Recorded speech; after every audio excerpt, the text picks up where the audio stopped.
As Veias Abertas da América Latina, do Eduardo Galeano, tradução de Sérgio Faraco, essa minissérie que eu estou fazendo aqui, dando um intervalo da outra série da Viviane Mosé, A Espécie que Sabe, né?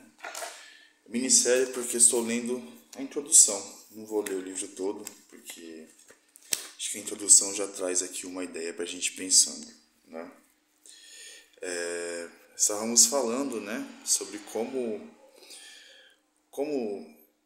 o sucesso, a prosperidade, né, da Europa, dos Estados Unidos, dos colonizadores, dependem do nosso fracasso, da nossa tragédia, vamos dizer assim, da América Latina como um todo, né? Essa diferença dos países, né, de primeiro mundo e os países de terceiro mundo. É uma coisa que a gente ouvia muito, pelo menos na escola, né? Nós somos um país de terceiro mundo, subdesenvolvidos. O nosso subdesenvolvimento está interligado com o superdesenvolvimento dessas potências, né? Vamos lá, página 19. A diferença se acentua. Até meados do século passado, o nível de vida dos países ricos do mundo excedia em 50% o nível dos países pobres. O desenvolvimento desenvolve a desigualdade. Olha só que coisa, né? O desenvolvimento desenvolve a desigualdade. Desenvolvimento de quem a custo do quê, né? Em seu discurso na OEA, em abril de 1964, Richard Nixon anunciou que ao fim do século XX, a renda per capita nos Estados Unidos seria 15 vezes maior do que na América Latina. Claro, né? Claro, porque os recursos são todos tirados daqui, né? Claro. A força do conjunto do sistema imperialista reside na necessária desigualdade das partes que o formam. E essa desigualdade assume magnitudes cada vez mais dramáticas. Os países opressores se tornam cada vez mais ricos, em termos absolutos, pelo dinamismo da disparidade crescente. O capitalismo central pode dar-se ao luxo de criar seus próprios mitos e acreditar neles, mas mitos não se comem. Bem sabem os países pobres que constituem o vasto capitalismo periférico. Somos periferia no capitalismo, né? Somos favelados no capitalismo, podemos pensar assim, né? A renda média de um cidadão norte-americano é 7 vezes maior do que a de um latino-americano e aumenta num ritmo cada vez mais intenso. E as médias enganam, a julgar pelos insondáveis abismos que se abrem ao sul do Rio Bravo, entre os muitos pobres e os poucos ricos da região. No topo, 6 milhões de latino-americanos, segundo as Nações Unidas, obtiveram uma renda igual à de 140 milhões de pessoas situadas na base da pirâmide social. Há 60 milhões de camponeses cuja fortuna não ultrapassa 25 centavos de dólar ao dia. No outro extremo, os proxenetas da desgraça dão-se ao luxo de acumular 5 bilhões de dólares em suas contas particulares, na Suíça e nos Estados Unidos, e dissipam na ostentação, no luxo estéril, ofensa e desafio e em investimentos improdutivos, que constituem nada menos do que a metade do investimento total.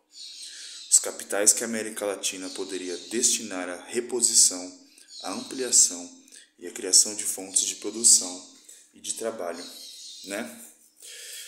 Aquela coisa, né? A gente tem a ideia assim, a gente corre o perigo de acreditar que esse estado de coisas, essa desigualdade, o desenvolvimento, né, que desenvolve nossa desigualdade, é algo dado, é algo natural, é algo que não requer crítica, né? Como se, ok, somos aqui brasileiros, somos vira-latas e eles são a raça pura. Eu já ouvi isso, inclusive de pessoas, né?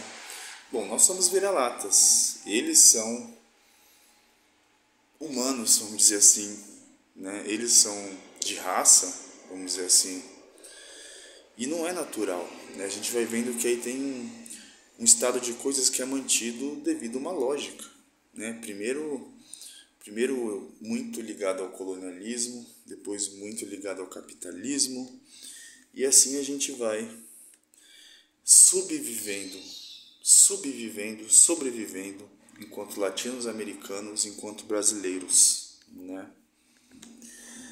Desde sempre incorporadas à constelação do poder imperialista, nossas classes dominantes não têm o menor interesse em averiguar se o patriotismo resultaria mais rentável do que a traição, ou se a medicância é realmente a única forma possível da política internacional. Pois é. Nossas classes dominantes não têm o menor interesse em averiguar se o patriotismo resultaria mais rentável do que a traição. A gente ouve muito ultimamente, né?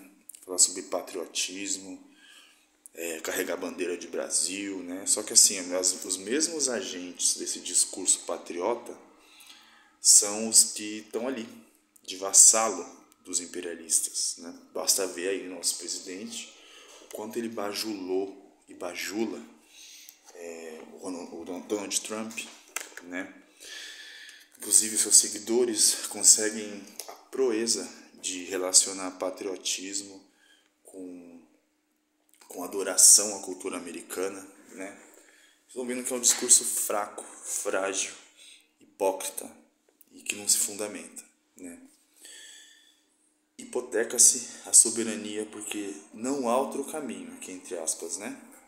Os álibis da oligarquia deliberadamente confundem a impotência de uma classe social com o suposto destino vazio de cada nação.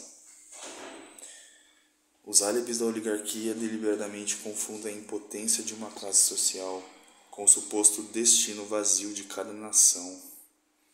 Olha só, né? Se confunde uma impotência, uma impossibilidade com algo relacionado a um destino, né? Aquela coisa de novo. Tem essa ideia de que todo esse estado de coisas é natural. De natural não tem nada. Não tem nada. Não existe, como se costuma dizer, do Darwin, esqueci.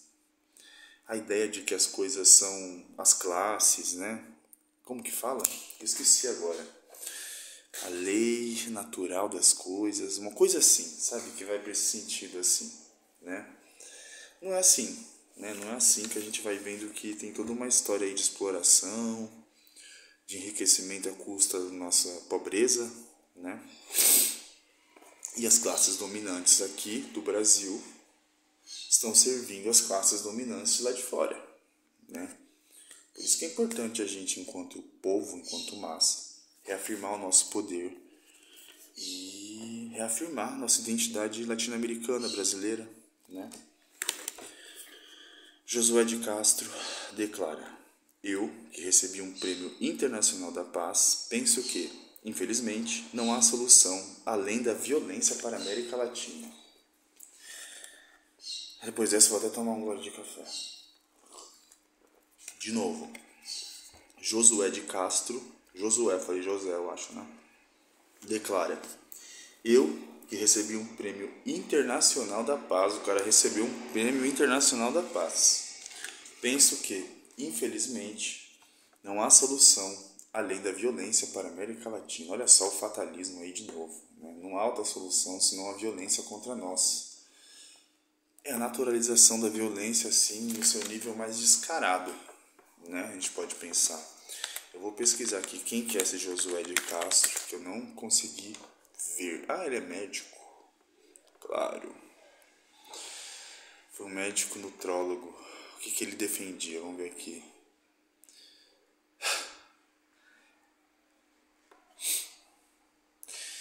Josué foi contra a corrente do pensamento da época, que atribuía a miséria às condições naturais, climáticas e étnicas. Ele foi pioneiro ao defender a instituição do salário mínimo como garantia de segurança alimentar das famílias. Josué de Castro foi um médico pesquisador e professor brasileiro. Pesquisou os problemas da fome e da miséria no Brasil. Realizou conferências e estudos sobre a fome em vários países. Vamos ver o que ele vai dizendo aqui, né? Porque essa primeira frase aqui não traz uma boa ideia, né? E 120 milhões de crianças se agitam no centro desta tormenta. A população da América Latina cresce como nenhuma outra. Em meio século, triplicou. Peraí, eu me perdi aqui. Triplicou com sobras. Deixa eu reformular aqui a frase completa do Josué. Acho que eu me antecipei. Josué de Castro declara: eu que recebi um prêmio internacional da paz, penso que, infelizmente, não há solução além da violência para a América Latina. E 120, aqui fecha aspas, e 120 milhões de crianças se agitam no centro dessa tormenta. A cada minuto morre uma criança de doença ou de fome. Mas no ano 2000, haverá 650 milhões de latino-americanos e a metade terá menos de 15 anos de idade, uma bomba relógio. Esse livro aqui foi escrito, né, no século passado, século XX, século onde eu nasci, inclusive, né? Pois é. Em fins de 1970, entre os 180 milhões de latino-americanos, há 50 milhões de desempregados ou subempregados e cerca de 100 milhões de analfabetos. A metade dos latino-americanos vive amontoada em casebres insalubres. Os 3 maiores mercados da América Latina, Argentina, Brasil e México, somados não chegam a igualar a capacidade de consumo da França ou da Alemanha Ocidental. Embora as populações reunidas de nossos 3 grandes excedem largamente de qualquer país europeu, a América Latina produz hoje, na relação com a população, menos alimentos do que no período anterior à última guerra mundial, e suas exportações per capita, a preços constantes, diminuíram 3 vezes desde a véspera da crise de 1929. De novo, isso nos faz pensar no quanto a nossa pobreza, nosso fracasso aqui colocado, ele está interligado com o sucesso dos outros. E de novo, se isso for um jogo, é um jogo desigual e covarde. Então não há meritocracia nesse sentido. A gente é explorado, a gente tem a nossa subjetividade atravessada, a gente tem uma população que passa fome, a gente tem toda uma questão de desigualdade social, muitos problemas internos aqui no Brasil e na América Latina. E o que a gente vai entendendo é que grande parte das autoridades, dos presidentes, eles vão servindo de capacho mesmo, né, para a política internacional. E assim, a gente tem um presidente que ilustra bem isso, né? Vamos ser honestos aqui, né? Um presidente que, apesar de carregar aí essa ladainha de patriotismo, sempre foi, como dizem por aí, a cadelinha dos Estados Unidos, né? E, claro, a gente vive o extremo de um governo extremamente deplorável, né? Como a gente nunca viu antes, chegamos a um estado de aberração política, mas a gente sabe que não é só uma questão desse governo, né? A gente, enquanto latino-americanos, a gente, enquanto brasileiros, a gente ainda não tem respaldo suficiente daqueles que são eleitos, né, nesse sentido, né? Por isso que é importante aí a gente pensar em novos tipos de liderança, né?